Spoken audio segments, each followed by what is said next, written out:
Bismillahirrahmanirrahim. Assalamu alaikum. Well, dear students, how are you all? Well, let's see what comes in today's lecture. Actually, we will cover another essay from your notes, unique notes, and the title is Life in a Big City.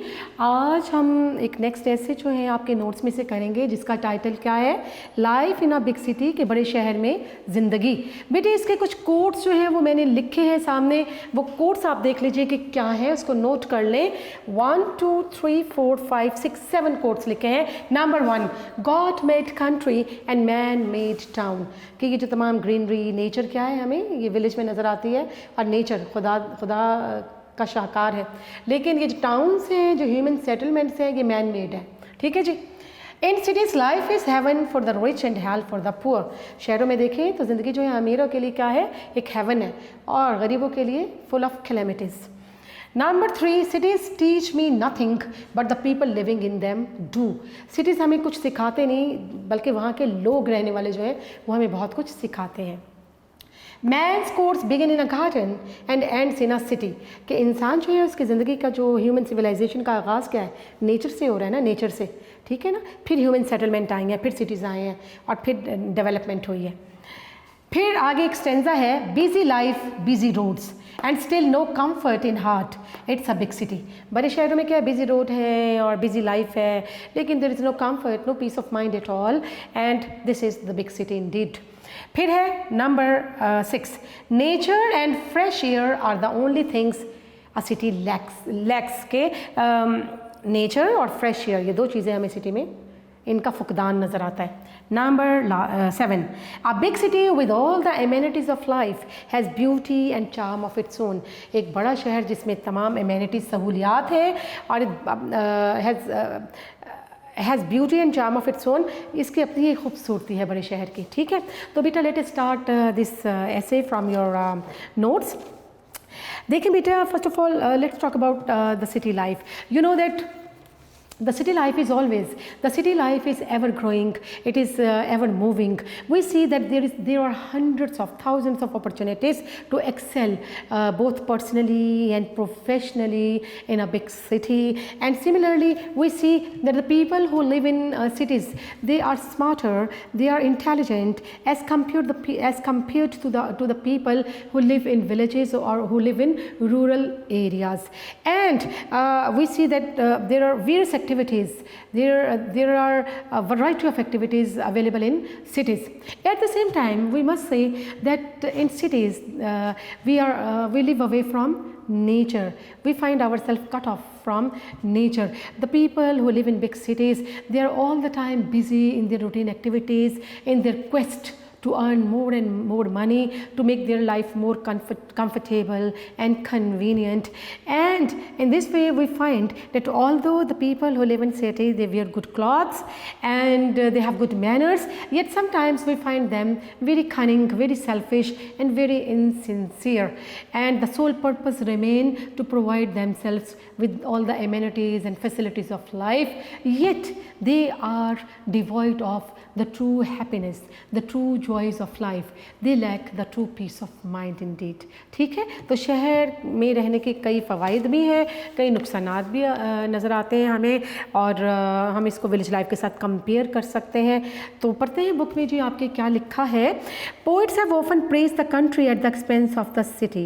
Cooper believed God made the country, man made the town. So we see that the many poets of nature, there are many poets, the poets of nature particularly, they have praised the true nature which reflect in rural areas, or the true landscapes which are the cause which attract us.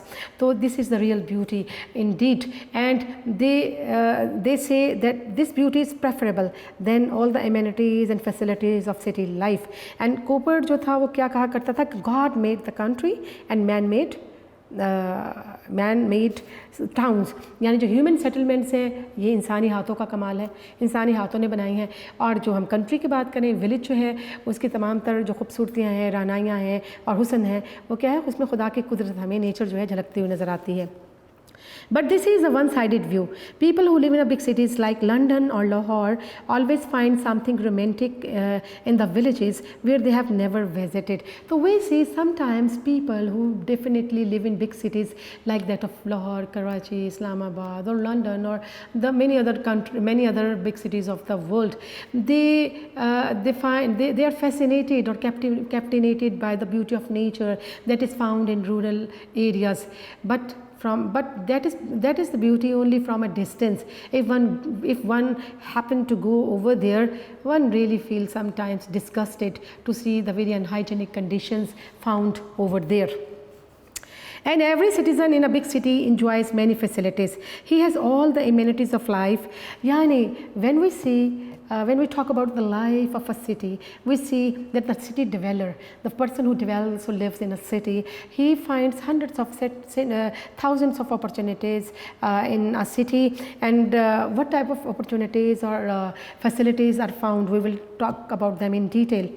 Education for their children, medical aid when they fall ill, quick means of transportation, amusement parks, cinemas and theatres, social contact with cultured people, opportunities for rising in business and service. So all these things are the part of big cities. We see we are having better educational institutions, alma maters, better institutions in big cities, and we find good facilities of hospitalization or medical aids, and we find the latest equipments or the latest techniques for the diagnosis of certain diseases and the really quick treatment of certain ailments. Similarly, we find the better sources of transportation, the speedy and fast transportations or vehicles over there, and the fast traffic plying on the road all the time. And we also see the places of amusement like parks and cinemas or theatre, where people move just for the sake of getting amusement or fun.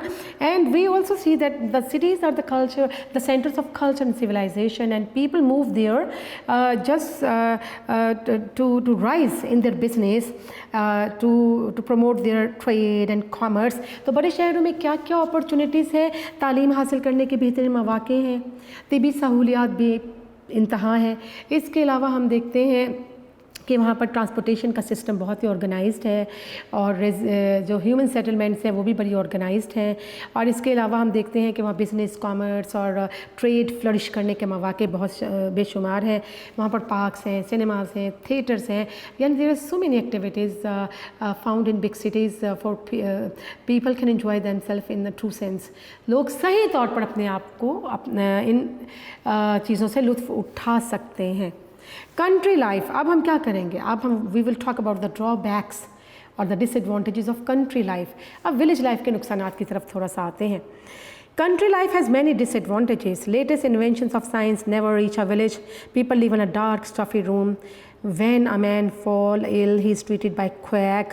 तो क्या देखते हैं हम, when we talk about the village life or the small towns, we see that there are not opportunities of getting education in higher educational institutions. Similarly, we see that people are compelled to live in stuffy, ill-smelling and small rooms.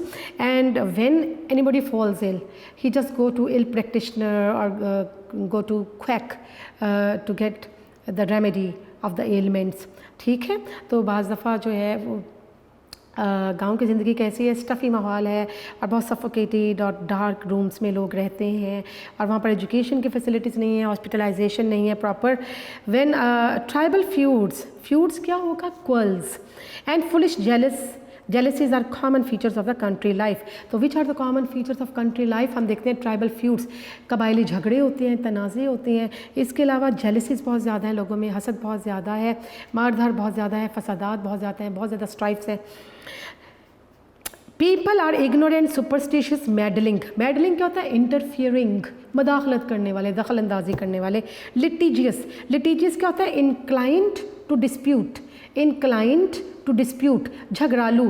कि गांव के लोग कैसे होते हैं, they are superstitious, they are ignorant, they are litigious और they are inclined to disputes and they are interfering, कि वो दखल अंदाजी करते हैं मामलात में, बेजा मुकदमेबाजियाँ करते हैं. इसके अलावा तोहम परस्त हैं, बैकवर्ड हैं. ठीक है, people There are no parks, no commercial centers. From the cultural point of view, there cannot be any comparison between life of a country, life of a city with the life of a country. So we see, we do not find commercial centers, shopping plazas, banks as we see in offices, as we see in big cities.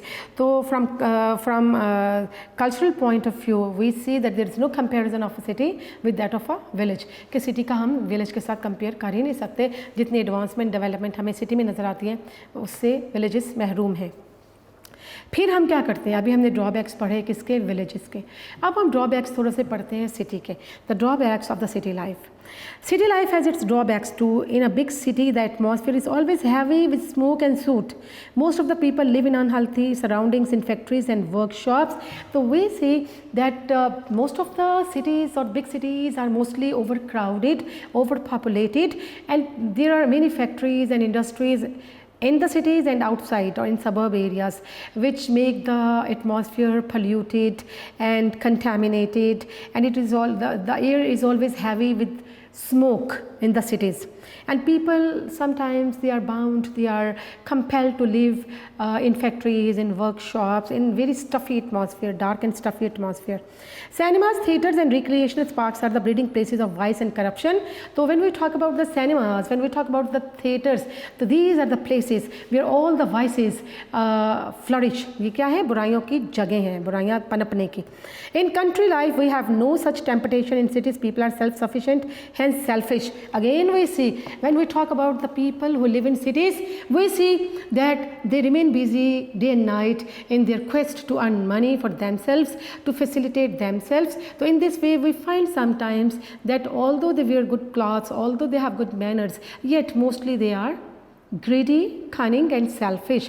They have nothing to do with other people in their surroundings. कि शहर के लोग थोड़े से selfish होते हैं, अपनी ज़ात तक महदूद होते हैं, उनके पास वो चाहते हैं ज़िंदगी के तमाम जो comforts हैं, amenities हैं, facilities हैं, वो उनके पास उनकी range में मौजूद हों. They do not think about others in any way. दूसरों के बारे में वो नहीं सोचते हैं. ठीक है जी. अब देखते हैं in spite of certain disadvantages. फिर again coming towards the beauties and charms of the city, हम देखते हैं beauty and charm of the city. In spite of certain disadvantages, life in a city is always more enjoyable and secure as compared to life in a country. Modern cities are seats of culture and civilization. An ambitious person can win recognition only in a big city. So we see that big cities basically are the seats of learning and culture. So all the great men in the world, they ever moved to big cities to earn good name and fame. कि बड़े बड़े शहर जो होते हैं ना सिर्फ secure हैं और वहाँ पर हमारे पास चांसेस हैं, अपॉर्चुनिटीज़ हैं बढ़ने की, आगे बढ़ने की. तो जितने भी बड़े नाम गंवाए जाए हम गंवा सकते हैं या एन्यूमरेट कर सकते हैं, उनके नाम ले सकते हैं बड़े लोगों के. तो उन्होंने अपनी किस्मत आजमाई कहाँ की, बड़े शहरों में ही. जी बेटा, नेक्स्ट देखते हैं. Bernard Shaw went to London to display his talent. Iqbal came to Lahore to make his mark. Great industrialists like Ford, Andrew Carnegie, Charles and Schwab did the same. So these are the big name, these are the great name in the history. We talk about Bernard Shaw, he went to London to try his luck. Similarly, Allama Iqbal, he moved to Lahore and earned name and fame. Similarly, the great industrialists like Ford, Andrew Carnegie, Charles and Schwab, they all went to big cities to earn good name. ये सारे बड़े शहरों में जाकर इन्होंने नाम बनाए. Modern cities are much clean than countryside. Another thing we see that we find better sewerage system, hygienic conditions in big cities, whereas these things lack in villages or rural areas. They have gardens and parks where we have flowers and trees unimaginable in our countryside. So we have different types or different categories or types of beautiful flowers in our gardens, in our parks, which are not to be seen in villages. The beauty of the country is only a fiction. If one goes to a village in Pakistan or India, one will decry, mourn, M-O-U-R-N. Wordsworth and Cowper, who celebrated the beauty of the countryside in their poems. So we see that there are many poets who are really called the poet of nature, and they really appreciate the beauty of nature, the lush greenery, the fields, the landscapes, which is the part of rural life. Yet, if they ever happen to go to any village of the Asian country or third world country, they will really lament over their thought कि ये जो शायर जो nature की press करते हैं, nature की तारीफ़ करते हैं, गाँव में नेचर जो है एबंडेंस में है, हमें बहुत नज़र आती है खूबसूरती, खूबसूरत मनाज़िर नज़र आते हैं, फितरत के रंग नज़र आते हैं, लेकिन क्या है इस खूबसूरती को बेइंतहा दर्जे तक जो है शायर अपनी शायरी में इंतहा कमाल तक पहुँचा देते हैं। लेकिन कभी अगर वो किसी थर्ड वर्ल्ड कंट्री के विलेज का रुख करें तो उनकी तमाम उम्मीदों पर पानी फिर जाएगा। नेक्स्ट देखते हैं जी, big cities have their own poetry, superb buses rolling gingerly, rolling moving, gingerly क्या होता है carefully, big shops decorated choicely, gay restaurants, gay क्या होगा ब्राइट कह सकते हैं, lit brightly, pretty women smiling heavenly, all these and many other things are more refreshing than the idle verses composed by foolish poets living in the cities. So again, when we talk about the amenities and facilities of the city life, we see that we see fast moving traffic plying on the roads. We also find big shopping plazas, malls, and the big shops decorated choicely. We also find that the women, the fashionable, the most fashionable, dignified women with refined taste, and the women, they are working shoulder to shoulder with menfolk in offices, and they are making every possible effort to excel in life. So all these things we find in big cities.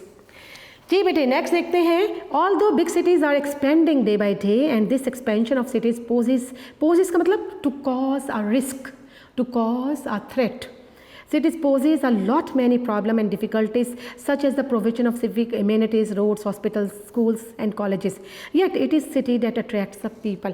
We see that our cities, what is the condition of our cities these days? Our cities are overpopulated, crowded, the population is on increase, and people from small towns and villages, they prefer to migrate to big cities in order to get standard life. So that is why it has caused a lot many problems for the big cities. Like we see, we need more amenities, we need more hospitals, more schools, more facilities for the people to accommodate more people in our cities. ठीक है, because cities definitely have a sort of attraction and charm for people. They hope to prosper only in big cities where they can materialize, fulfill their dreams. It is only the big cities which are centers of power, industry, education and culture. So why do the villager prefer to move to big cities from small towns? Because in search of better better standard of life, and in order to in hope of getting prosper, and in hope to materialize some of their, to fulfill the dreams of their life. So we see that it is cities are rightly called to be the center of power, culture, industry, education, etc. The government should try to decentralize the economy and reorganize villages to stop the blind flow of the population to big cities. Now, it is the duty of the government.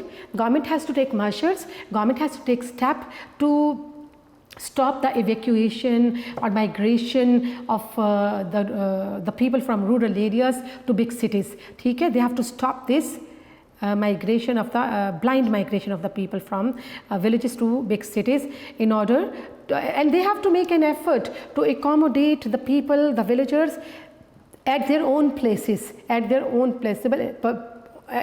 places in a very reasonable way. कि बहुत ही reasonable way में जो गांव के लोग हैं उन्हें अपने गांव में ही accommodate करने के लिए government को steps लेना चाहिए. They have to promote industries and factories. They have to establish schools, colleges and institution for higher education. They have also to promote literacy rate over there. They have to make efforts to accommodate the people over there in a best possible way. ठीक है जी, ये आपका ऐसे जो है वो हो गया कंप्लीट. बेटे आपके 13 एसेस थे और सारे के सारे नहीं, अभी आपका ये कैसे रहता है, 12 ऐसे हमने कर लिए। लाइफ इन अ विलेज, ये हम अब लास्ट ऐसे करेंगे अपने नेक्स्ट लेक्चर में। अभी आज का काम ये है करेक्शन ऑफ सेंटेंसेस। आपने करेक्शन ऑफ सेंटेंसेस कितनी की, हम लोग कर रहे हैं एक्सरसाइज नंबर 7। इसको मैं करती हूँ रिमूव, क्योंकि मुझे डिस्कस करना है आपके साथ मुख्तलिफ सेंटेंसेस को, और वो बोर्ड पर लिखकर बेहतर तौर पर समझ में आ सकते हैं। जी बेटे, आप कर रहे हैं एक्सरसाइज नंबर 7 और किसकी है, करेक्शन ऑफ सेंटेंसेस। तो इसमें हमने 3 सेंटेंस कर लिए थे, नंबर 4 से करते हैं। The book has been printed last year. The book has been printed last year. बेटा जो लास्ट ईयर है ये पास्ट इंडेफिनिट टेंस होता है, पास्ट इंडेफिनिट टेंस होता है, हैज़ बीन टेंस ही गलत है। प्रिंटेड तो ये पैसिव वॉइस है, पास्ट इंडेफिनिट के पैसिव वॉइस में, क्योंकि इसमें सब्जेक्ट मौजूद नहीं है, किसने बुक प्रिंट की लास्ट ईयर उसका जिक्र ही नहीं है, तो हमारा पास्ट इंडेफिनिट का पैसिव वॉइस क्या है, वॉज वर्ड थर्ड फॉर्म। तो क्या आ जाएगा, the book was printed last year. तो इसमें ऑप्शन कौन सी है, ऑप्शन बी आंसर होगा। फिर नंबर 5 है would that I was a millionaire. याद रखिए वुड डैट का पेयर बनता है, वुड डैट काश ऐसा हो जाए, इसका पेयर बनता है were, would that I were a millionaire. और ऑप्शन कौन सी हुई, सी आंसर जवाब होगा। नंबर 6 है do you know where your neighbour works. ये करेक्ट है बेटा, प्रेजेंट इंडेफिनिट बिल्कुल सही लिखा हुआ है, इसमें कोई गलती नहीं है। Number 7 walk fast lest you shall miss the train. बेटा लेस्ट का पेयर किसके साथ बनता है, बताया था शुड के साथ, तो यहाँ लिखा हुआ है शैल, शैल हो जाएगा गलत, तो हम क्या कहेंगे, walk fast lest you should miss the train. Lest का मतलब ऐसा ना हो, अदरवाइज सी ऑप्शन जवाब होगा। Number 8 he speaks as if he is mad. He speaks as if,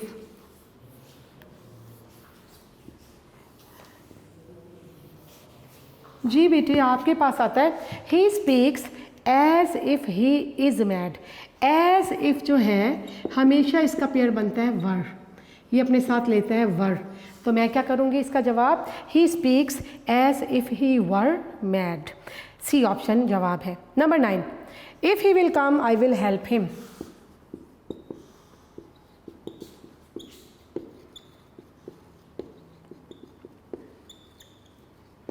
बेटे अगर वो आएगा, एक clause I will help him, मैं उसकी मदद करूँगा। विल और विल कभी भी एक सेंटेंस में रिपीट नहीं होते, ये क्या बन जाता है, ये आपने कंडीशनल सेंटेंस में भी पढ़ा हुआ है, एक हिस्सा पास्ट इंडेफिनिट और एक हिस्सा पास्ट फ्यूचर इंडेफिनिट। तो ये प्रेजेंट इंडेफिनिट एक हिस्सा होगा प्रेजेंट इंडेफिनिट और एक हिस्सा होगा फ्यूचर इंडेफिनिट, फ्यूचर इंडेफिनिट। तो आई विल हेल्प हिम तो सही है, इसको प्रेजेंट इंडेफिनिट में कन्वर्ट करना है, तो इफ़ ही क्या आएगा, विल तो आएगा ही नहीं, कम को हम कम्स कर देंगे, तो यहाँ क्या आएगा, if he comes comma I will help him. तो जवाब क्या बनेगा, डी ऑप्शन इसका जवाब होगा। Number 10 the teacher made me to stand in the class. याद रखिएगा बेटे, इसको करते हैं अरेज, और देखिएगा मेक जो होता है ना, मेक क्या है, बेसिकली मेक है causative verb, cause the object,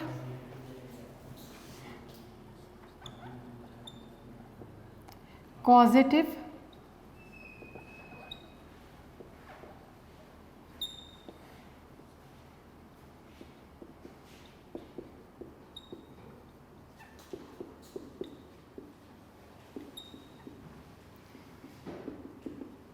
cause the object to do something. Positive object जो होते हैं क्या करते हैं, cause the object to do something, कि ऑब्जेक्ट को कोई काम करने के लिए की कॉज बनते हैं। और कौन कौन से होते हैं पॉजिटिव वर्ब होते हैं, let, make, get, let, make, get. और ये अपने साथ टू इन्फिनिटिव नहीं लेते, ये अपने साथ टू नहीं लेते। तो मेरे पास है the teachers made me to stand in the class, to गलत होगा, तो टीचर मेड मी, मेक का सेकेंड फॉर्म इसकी मेड हो गई, द टीचर मेड मी यानी वो किस चीज़ के लिए कॉज बना है, टीचर क्या कहना चाह रहा था मुझे, stand in the class, made me stand in the class, to इसमें नहीं आएगा पॉजिटिव वर्ब में। आगे आ जाइए, एक्सरसाइज नंबर 8 है, the noise interferes in my work. बेटे याद रखिएगा, ये आपका हो गया complete, the noise interfere in my work. बेटा इंटरफियर इन होता है किसी के मामलात में मदाखलत करना, दखल अंदाजी करना। जब वर्क की बात होती है तो इसका मतलब है वर्क को, काम को कोई चीज़ रुकावट दे रही है, वो होता है इंटरफियर विद। इंटरफियर विद का मतलब होता है टू इम्पीट,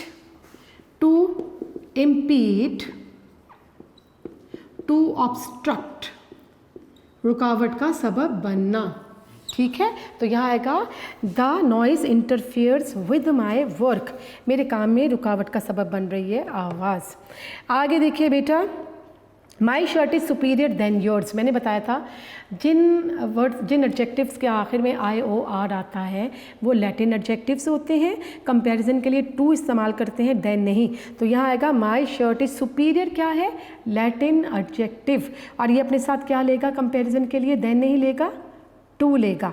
तो जवाब बनेगा माई शर्ट, करेक्शन क्या होगी, my shirt is superior to yours. To correction ये अक्सर बोर्ड में आता है एक लैटिन एडजेक्टिव्स के हवाले से सेंटेंस।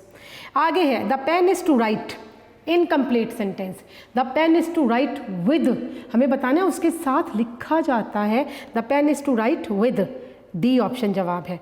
फिर है I am angry on you, angry on you, जब यू किसी पर्सन की बात की जाती है तो विद होता है, किसी पर्सन के साथ नाराज़गी होगा एंग्री विद, एंग्री ऑन होता है एंग्री ऑन समथिंग, किसी चीज़ पे नाराज़ होना। तो यहाँ चूँकि पर्सन है तो मैं क्या इसका जवाब क्या होगा, इसका जवाब होगा आई am angry with you, person की वजह से।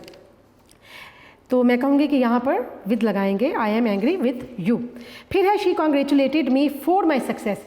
कॉन्ग्रेचुलेट ऑन होता है हमेशा, फ्रेजल वर्ब है, किसी चीज़ पर मुबारकबाद देना, कॉन्ग्रेचुलेट ऑन, तो बी ऑप्शन जवाब होगा, she congratulated me on my success. Number 6 पे आ जाएगा, I reached at the station in time.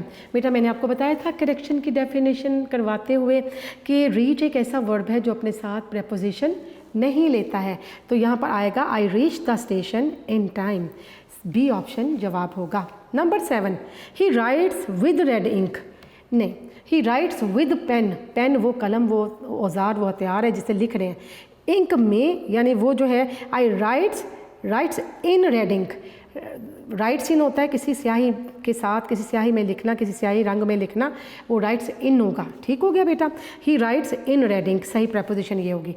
फिर है he is good of English, good of English नहीं, ये ऐसा है टू बी गुड एट, ये एक इडियम है। टू बी गुड एट का मतलब होता है टू बी एक्सपर्ट, किसी चीज़ में माहिर होना, टू बी एक्सपर्ट इन, किसी चीज़ में माहिर होना, महारत होना। तो यहाँ पर हमारे पास क्या जुमला आता है कि he is good of English, नहीं, he is good at English, ये सही है, गुड एट इंग्लिश इडियम है। She met me in the way, in the way नहीं होता, ऑन द वे, ठीक है, रास्ते में मिली।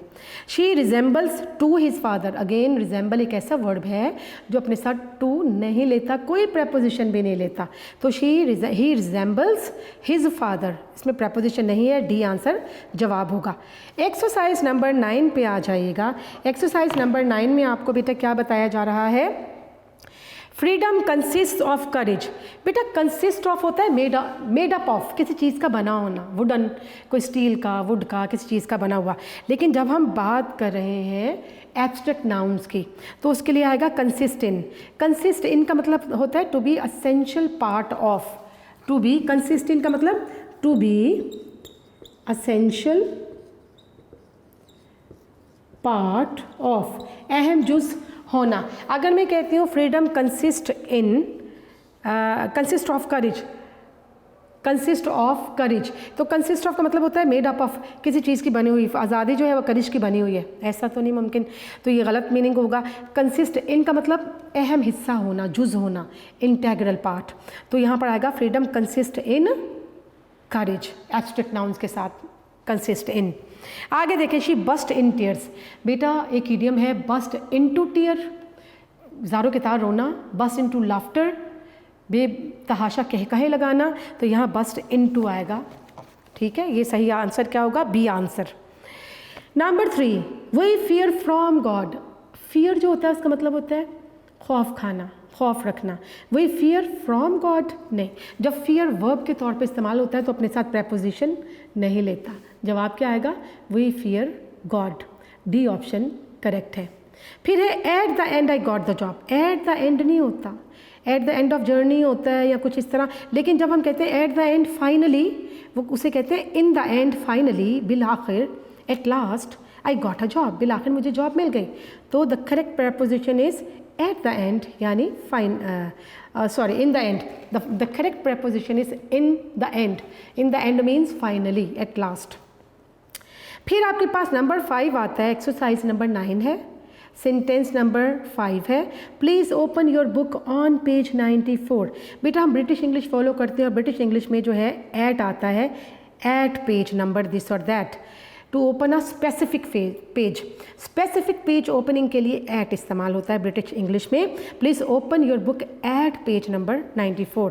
तो डी ऑप्शन जवाब है, एट पेज। फिर आपके पास नंबर 6 है, it is 5:30 in my watch. In my watch नहीं होता, जब घड़ी के टाइम की बात की जाती है तो by my watch, your watch, her watch, तो यहाँ बाय आएगा। It is 5:30 by my watch. Number 7, I bought a book at 50 rupees.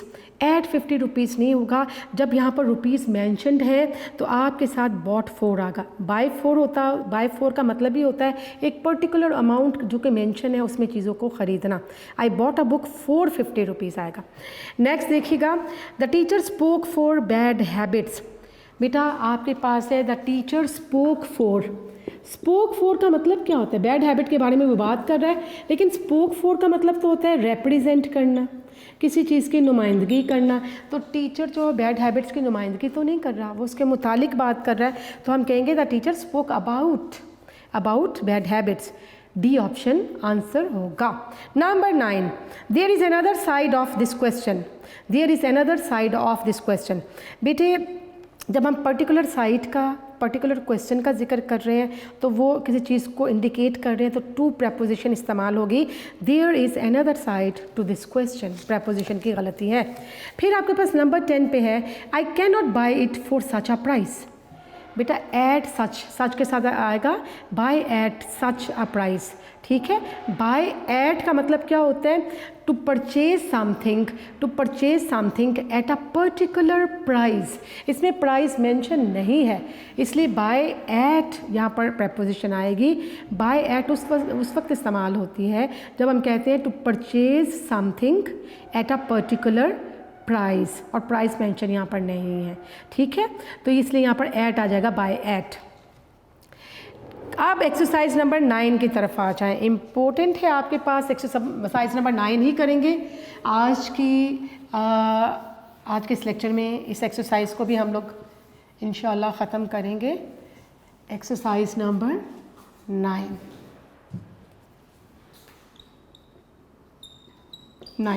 जी बेटे, आपके पास 9 में पहले है the jury is divided in their opinion.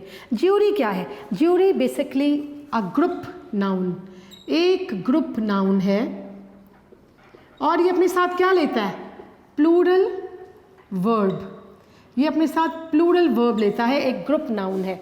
तो jury, the jury is divided नहीं आएगा, the jury are divided in their opinion, ठीक है। ज्यूरी अपने साथ हमेशा plural helping verb, plural verb लेता है, एक ग्रुप नाउन है।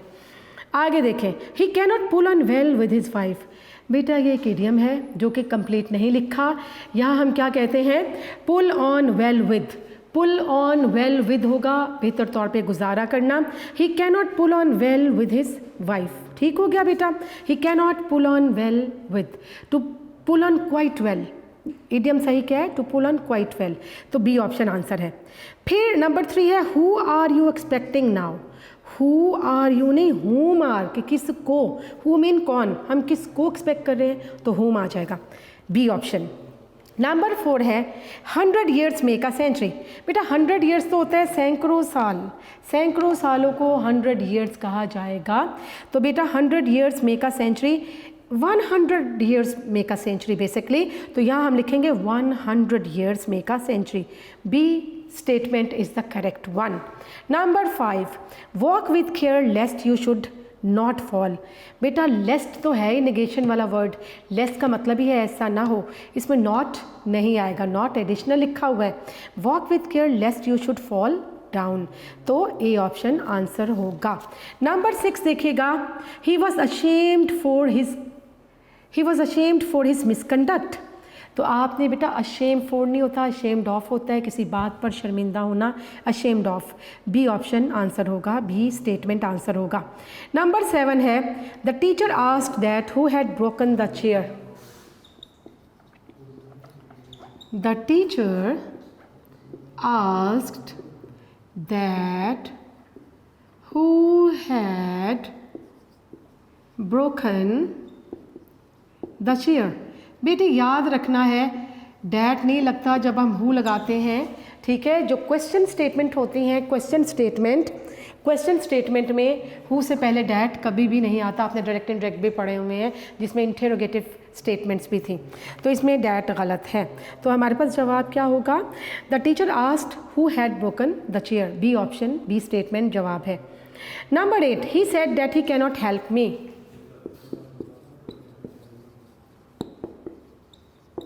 That he cannot help me. बेटी यहाँ सेड है तो आने वाले वर्ब ऑटोमेटिकली क्या हो जाएंगे, पास्ट हो जाएंगे, ये कुड बन जाएगा. ही said that he could not help मी, तो कौन सी ऑप्शन होगी बेटी, स्टेटमेंट नंबर 8 है और इसमें ऑप्शन नंबर बी जो है आंसर होगी, he said that he could not help me. Number 9, do not speak a lie. Speak a lie नहीं होता, टेल अ लाई होता है, स्पीक द ट्रुथ होता है, तो यहाँ पर करेक्ट ऑप्शन सी है, do not tell a lie. Number 10, he raises very early in the morning. Raise का मतलब बढ़ाना, राइज का मतलब जागना, तो हम कहेंगे ही rises very early in the morning. तो ए ऑप्शन जो है, ए स्टेटमेंट जो है, ये करेक्ट आंसर होगी, ए स्टेटमेंट. बेटा एक्सरसाइज नंबर 11 के 2-3 सेंटेंस करते हैं सिर्फ. He denied to dine with me, कि उसने मेरे साथ डिनर करने से इनकार कर दिया. डिनाई होता है किसी फैक्ट को, किसी हकीकत को झुटलाना, किसी आम बात को झुटलाना, तो रिफ्यूज़ करना होता है, तो यहाँ डिनाइड गलत है. He refused to dine with me, A statement answer है. फिर है he disposed of the case. बेटा he disposed of the case, तो आपके पास आंसर क्या होगा, डिस्पोज्ड ऑफ. ये जो डबल ओ एफ है, डिस्पोज ऑफ, डिस्पोज ऑफ का मतलब था डिस्कार्ड करना, ज़ाया कर देना. उसने केस को ज़ाया कर दिया, कहीं फेंक दिया, नहीं. आप कहेंगे डिस्पोज, ओ एफ लिखेंगे, dispose of O F, O double F गलत होगा, ओ एफ लिखेंगे. उस डिस्पोज ऑफ का मतलब क्या होता है, डिस्चार्ज. आप लिखेंगे डिस्पोज ऑफ, इसका मतलब होगा डिस्चार्ज. डिसमिजल, डिसमिजल, डिसमिसल, खारिज कर देना, केस को खारिज कर देना. तो इसमें आपके पास ऑप्शन डी जो है वो इसका आंसर होगी. ठीक है जी, ओ डबल एफ नहीं आएगा, सिंगल एफ आएगा. इसका मतलब है कि with no punish, to discharge the case with no punishment imposed. जी बेटे नंबर 4 है, if you are short of money you can lend it from me. Lend तो होता है उधार, लेंड क्या होगा बेटा, if you are short of money you can lend it from me. Borrow, अगर आपके पास पैसों की कमी होगी है तो आप मुझसे उधार ले सकते हैं. लेंड होता है उधार देना, उधार लेना होगा बोरो, तो यहाँ पर बोरो आएगा. डी ऑप्शन जवाब है कि if you are short of money you can borrow it from me. जी बेटे हमने ये 3 तक किए हैं और इसके बाद जो है ये अपना काम आपका ऑलमोस्ट कंप्लीट होने वाला है. 2 स्टेटमेंट बस और मैं करवाऊंगी, फिर ख़त्म करते हैं इसको. आपके पास नंबर 4 पे है, none of the 2 boys has done his work. बेटा जब 2 बॉयज़ की बात करते हैं तो नन नहीं, नन मोर देन 2 होता है. हम कहते हैं नीदर ऑफ द 2 बॉयज़. ठीक है, तो यहाँ पर नीदर ऑफ द 2 बॉयज़, फिर क्या होगा, हैज़ डन. नीदर 2 लोगों की इंडिविजुअल बात करता है. Neither of the 2 boys has done his work. C option statement answer है. नंबर 5, आइदर यू और आई आर रॉन्ग. आइदर और, ये भी 2 चीज़ों की इंडिविजुअल बात कर रहा है, इंडिविजुअल बात कर रहा है. आइदर यू और आई एम, इंडिविजुअल बात होती है चूँकि, तो लिहाजा हम कहेंगे आइदर यू और आई एम रॉन्ग, तो सी ऑप्शन इसका आंसर होगी, सी ऑप्शन इसका आंसर है। ठीक है जी बेटे, ये याद रखिएगा, आइदर यू, आइदर और जो है दो लोगों की बात कर रहा है, इंडिविजुअल बात कर रहा है, सिंगुलर हेल्पिंग वर्ब ले रहा है दोनों के साथ, तो आइदर यू और सिंगुलर वर्ब ले रहा है, हेल्पिंग वर्ब कह सकते हैं उसे, हेल्पिंग वर्ब भी हो सकता है उसमें, आइदर यू और आई एम रॉन्ग, और स्टेटमेंट नंबर सी आंसर होगा। ठीक है बेटे, बस ये 5 आपने एक्सरसाइज नंबर हम लोगों ने की है 11, और इसके 5 सेंटेंस जो है वो आपके हो चुके।